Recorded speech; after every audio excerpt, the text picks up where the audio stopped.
Si Bob Marley reste l'un des plus grands chanteurs qu'a connu la Jamaïque, pour ne pas dire le plus grand, son histoire a fait couler beaucoup d'encre. Pas seulement à cause de sa fin de vie précoce, mais aussi dû aux multiples embûches qu'il a su éviter pour devenir une star de renommée mondiale. Salut à tous et bienvenue pour un nouvel épisode de Success Story.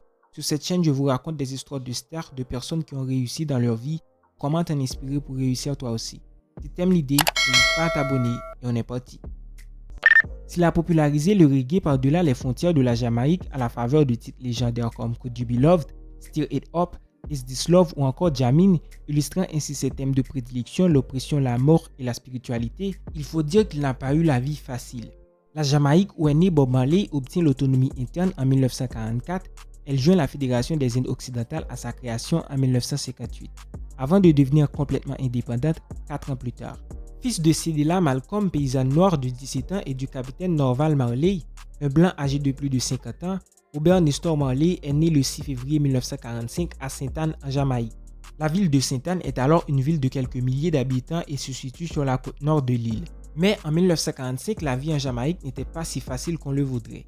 Bob Marley, né d'un père blanc, on pourrait dire qu'il allait jouir de quelques privilèges et que la vie serait plus facile pour lui.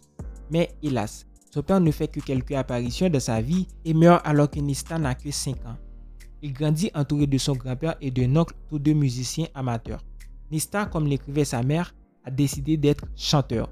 En 1957, sa mère emménage dans le ghetto de Kingston. 5 ans plus tard, la Jamaïque devient indépendante et la musique ska en est le symbole. À 17 ans, Nista est alors apprenti soudeur. Profitant d'une arrêt maladie, il suit les conseils d'un ami pour se rendre au studio des disques Beverly Hills. Il enregistre 3 titres, 2 45 tours sortis sur le nom de Robert Marley, Judge Nat et One Cup of Coffee. Ils seront même diffusés en Grande-Bretagne via Iceland, un label ska. Nista et son ami Bonnie Wheeler sont alors rejoints par Peter Tosh. Les Wheelers sont nés. Peter leur apprend à jouer avec une vraie guitare. Joe Higgs leur enseigne le chant et les harmonies. Le registre des Wheelers n'est pas encore le reggae. Ils reprennent des titres de soul américain et chantent des cantiques. Leur premier succès viendra de leur collaboration avec Coxsone Dodd de Studio One. Celui-ci leur demande de composer, ce qu'ils feront avec talent, en écrivant la chanson Simmer Down chantée par Nista. Ils écriront entre 1963 et 1966 plusieurs dizaines de titres, tels One Love ou Cry to Me. Les Wheelers ne gagnent toujours pas leur vie. Le 10 février 1966, Robert Nesta Marley épouse Rita, chanteuse de ska chez Studio One. Toujours aussi pauvre, il quitte Kingston pour rejoindre la mère de Marley aux États-Unis. À la douane, le prénom Nesta disparaît de son passeport. Jugé peu sérieux par l'agent fédéral qui lui préfère Robert, un événement va conditionner toute sa vie. La visite de Haile Selassie en Jamaïque. Bob Marley est encore aux États-Unis quand l'empereur d'Éthiopie se rend sur son île. Mais il aura des échos de la part de Rita, présente à ce moment-là. Elle lui raconte les scènes de dévotion des chrétiens Rastafari qui vénèrent le négus Haile Selassie. Fortement marqué, Bob Marley se déclare Rasta. C'en est fini des costumes cintrés et des cheveux courts. En 1967, Bob Marley crée sa propre marque de disques, Wheel Soul'N. Les Wheelers chantent encore du rocksteady, mais l'époque du reggae approche doucement. C'est le moment où David Ziggy Marley voit le jour, en octobre 1968. Cela devient de plus en plus dur, malgré la production de nombreux titres de grande qualité. Il se décourage jusqu'à sa rencontre avec Lee Scratch, surnommé Piri. Avec lui, les Wheelers composent des titres qui resteront gravés dans les mémoires, comme Kaya, Sun is Shining, Small Axe et tant d'autres. 2:33 tours sortent en Angleterre, mais les Wheelers ne touchent presque rien.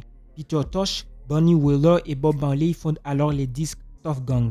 La chance va enfin leur sourire lorsque Bob rencontre Chris Blackwell, le patron d'Iceland qui, déçu de n'avoir pas pu retenir Jimmy Cliff, se rabat sur Bob Marley et The Wheelers. Il croit à l'essor du reggae. Il enregistre Catch a Fire qui obtient l'estime de la critique. Mais les soucis continuent de poursuivre Bob Marley. Bonnie Wheeler quitte le groupe parce qu'il ne supporte plus. Entre autres choses, la pression psychologique et financière qui entoure le groupe. La Jamaïque lui manque. Peter Tosh suivra peu après, jaloux de la place attribuée à Bob Marley par les dirigeants d'Iceland. Bob Marley écrit son chef-d'œuvre en 1974, la sortie de Natty Dread, qui fera de lui une star mondiale, en grande partie grâce au titre No Woman No Cry. En 1976, Bob Marley échappe à une tentative d'assassinat durant une campagne électorale qui tourne à la guerre civile. Il est blessé par balle. Épisode anecdotique, durant la tournée de l'album Exodus, il se blesse en jouant au football. Couvert de gloire, il rentre en Jamaïque en 1978 où il réalise un de ses plus grands rêves. Il parvient à réunir sur scène deux ennemis jurés opposants politiques pour lesquels l'île se déchire. Edward Seaga, à l'origine de la tentative d'assassinat, et Michael Manley, c'est le plus beau jour de sa vie. La blessure au pied s'est transformée en tumeur. Nesta est gravement malade. Cette maladie ne l'empêchera pas de réaliser un autre rêve, jouer sur le continent africain.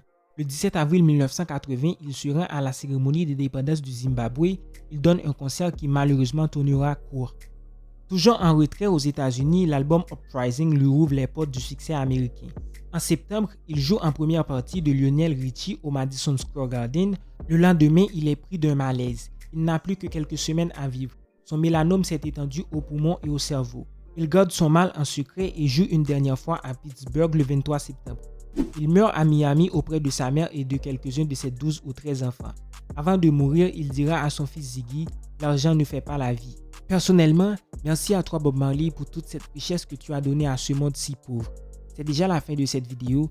Si vous l'avez aimé, vous pouvez nous mettre un pouce bleu et vous abonner à la chaîne pour ne rater aucune de nos prochaines vidéos. Et déjà, ciao!